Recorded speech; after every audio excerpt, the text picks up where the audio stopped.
Hello, making tracks here. So, this shorts is a little bit of an interesting one because I am asking your opinion on something.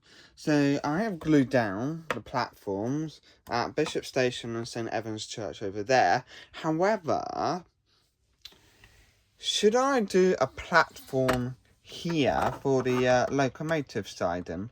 Because that way, drivers can get off as well as these coaches too.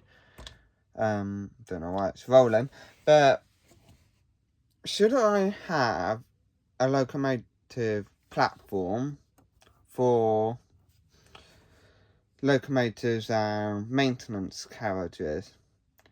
What do you think?